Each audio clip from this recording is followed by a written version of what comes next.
يا صباح الفل عليكم، يا رب تكونوا بكل خير. تعالوا أنا معايا النهاردة هنا كبدة شرايح، طبعا الشريحة كبيرة كده. أنا ده 2 كيلو، أنا معايا كيلو. الشريحة عشان كبيرة بالمقاس دوت كده أنا قسمتها بالسكينة 2. أنا النهاردة هاخد كيلو أشتغل فيه، والكيلو التاني هرفعه على الفريزر نعمل بيه وصفة تانية. بصوا، أنا طلبت من الراجل إن هو يقطعها لي رقيقة كده زي ما انتوا شايفين، عشان ترمي معايا كمية بالكفر الجميل اللي احنا هنعمله للكبدة مع بعض. لكن لو الكفر سميك مش هترمي معايا كمية. تعالوا هنشوف هناخد الكيلو هنعمل فيه ايه، وهنرفع الكيلو التاني على الفريزر. الكبدة ليها وصفات كتير جدا. الكبدة الشرايح دي أول وصفة معايا ليكم. أنا حليت الكبدة كده في السرفيس، وأنا خدت كمية الليمون دي أنا عصرتها أهي زي ما انتوا شايفين، ورميت القشر على الكبدة. لو في أي سائل لسه الكبدة تستفيد بيه، أنا هرفعه دلوقتي قدامكم هرميه، أنا مش محتاجاه. تعالوا شوفوا بقى. ادي القطعة اهي، انا قسمها 2 ورقيقة جدا، هوريكم انا هعمل لها كفر ازاي. معايا هنا انا التوابل، فلفل اسود، ملح، كزبرة، كمون. هخلطهم كده ببعض كويس جدا كده. هخلط كل المكونات دي ببعض بتاعة التوابل، وهنزل على حبة كده هرشهم على الكبدة هملحها. تمام. تعالوا بقى هنا، انا معايا هنا راس توم كبيرة، خدت نصها في السلطانية هركنه دلوقتي ليه، هتشوفوا معايا خطوة بخطوة. هنزل بحبة على التوم زي ما نزلت على الكبدة.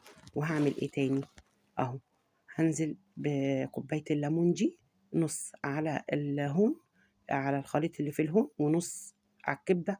وهركن حبة برضه هقول لكم ليه. وهنزل بحبة خل، وحبة خل على الكبدة، وهركن حبة الخل التانيين زي ما انتوا شايفين معايا كده خطوة بخطوة.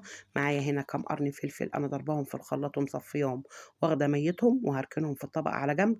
وبصل كذلك انا مصفيه واخدة ميته وهركنه على جنب. اقول لكم ليه.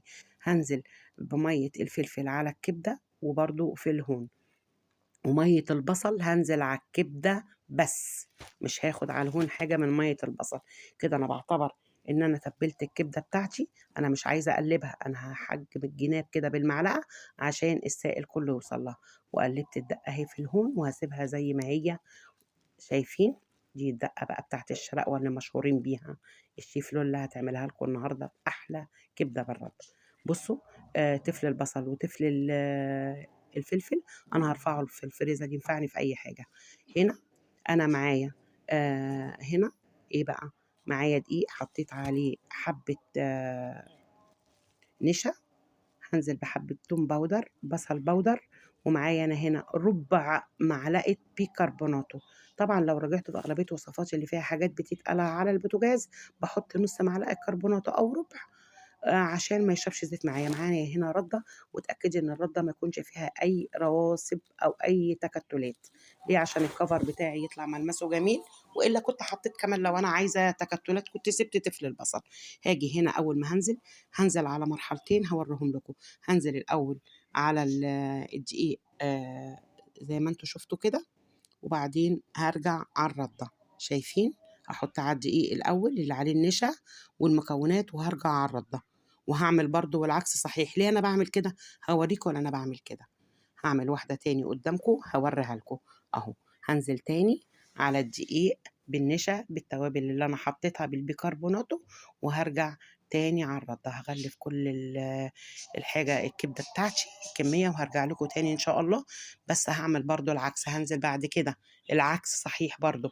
هنزل بعد كده على الردة، وبعدين انزل على الدقيق، وفي الآلية في الاخر هقول لكم انا عملت كده ليه. شايفين؟ هكمل الكمية بتاعتي وارجع لكم. بصوا كده انا خلصت الكميه كلها. لو انت فاضل عندك حاجه انا بعتبر ما تفضلش بالمصفى كده، واركني في اكياس واكتبي عليها زي ما عرفتك ان دي بتاع الكبده. لكن انا ما فاضش عندي حاجه، انا بس بعرفك عشان ما تهدريش حاجه. هنركن ده. وتعالوا بقى هنا معايا ادي الكبده كلها. دي اللي بالرده اللي انا غلفتها بالرده كلها، ودي اللي انا غلفتها في الاول بالدقيق اهو. غلفت بالدقيق وبعدين الردة، وغلفت بالردة وبعدين الدقيق. ودي القطع الرفيعة اللي فاضت مني انا برضو غلفتها بنفس الطريقة ومش هرميها. تعالوا هنا ادي انا عايزة صينية مفرودة للقلية زي ما انتوا شايفين كده اهو. انا ابتديت احط الكبدة بتاعتي. شايفين الزيت مش كتير ولا غزير، ولكن انا هوريكم في الاخر الزيت هيفيد معايا ازاي. انزلي بالشرايح كده افرديها، ما تخليهاش تتعوج منك. حاولي كده بقدر الامكان يعني ان انت تنزلي الشريحه كده تبقى عامله زي حته الستيك او حته البوفتيك. ايوه كده بالظبط، شايفين؟ ما تكتريش حسب الصينيه بتاعتك ما تشيل معاكي. ويا ريت تقلي في حاجه مفروده عشان تعرفي تفرجي فيها الحاجه بتاعتك. وخلي بالك للنار تلسعك. طبعا هي الكبده ديت ما بتاخدش وقت على النار زي الكبده الجملي بالظبط، يا دوب بتشم النار بتعتبر. وتكوني مراعياها ما تبعديش عنها. تقلبي كده زي ما انت شفتي كده اهو. بصي ما شاء الله استوت معايا ازاي اهو. وهتقلبي على الوش التاني على طول.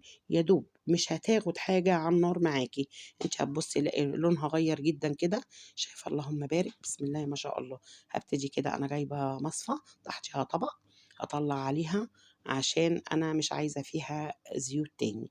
الزيت اللي هينزل تحت انا ممكن انزل بيه تاني على طاسة القلية.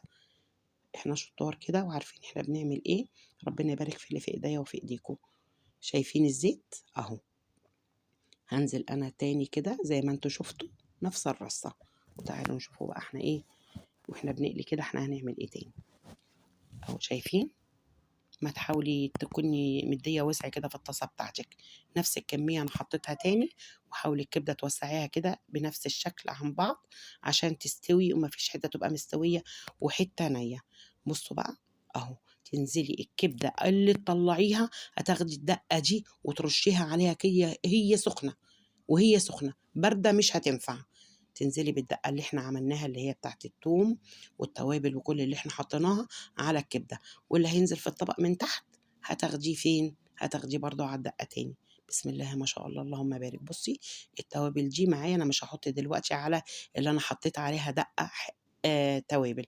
بصي بتتقطع معايا بكل سهولة. طعمها جميل، روعة. بصي بسم الله ما شاء الله. ادي الزيت اللي فاض مني، والله ما حطيت زيت تاني. هتصفيه بالمصفى كده وهتشيليه. تعالي هنا الترابيزه بتاعتي انا خلصت. هبتدي الدقه اللي فاضت ونزلت من الصينيه هنزل بيها على اللي هو بالدقه. تمام كده معايا. انا عملت كميه سلطه محترمه ما حليتهاش. بقيه الدقه اللي بقت معايا في الهون هرشها على السلطه بتاعتي اهي. زي ما انتوا شايفين كده مفيش اهدار في اي حاجه. عملت سلطه طحينه اللي يحب ياكل سلطه طحينه. بصوا التوم بسم الله ما شاء الله. شايفين الجمال؟ اللهم بارك اللهم بارك اللهم بارك. يا رب تكون الوصفة عجبتكم. ودي الفضلات الحتت الصغيرة اهو. شايفين اهو؟ دي الفضلات شايفين معايا اهو. انا هعمل ايه؟ الفضلات وطبق تاني. انا عملت طبقين بالدقه ده هنزل عليه هملحه ما عليهوش دقه. والطبق دوت قطع تاني كده برضو انا هنزل عليه بنص التوابل اللي انا وريتها لكم. عملت مكرونه قوقعه، عملت سلطه طحينه، عملت سلطه خضار، رشيت جرجير فوق وتحت طبعا زي ما انتم شايفين. وعملت بطاطس بطريقه القليه بتاعه الفرنه. عملت بيها منها صوابع وعملت منها خرط بنفس الطريقه اللي انا قليت بيها البطاطس. لو رجعتوا الفيديو البطاطس بس الدور ده انا عملتها ببابريكا. كل واحد من ولادي بيحب ياكل معاها مكرونه عملت، معاها بطاطس عملت. احنا شطار جدا جدا. ربنا يحسن ما بين ايديا وايديكم. شايفين الجمال؟ مكرونه روعه. خدت جزء التومه اللي انا ركنته حطيته في سلطه الطحينه وعلى المكرونه. تمام كده زي ما انتم شايفين معايا مفيش حاجه رميناها. يا رب اكون احسن. وعملت معاكم طبق بطاطس كده بسيط اهو في الفرن بطريقتي. باي باي.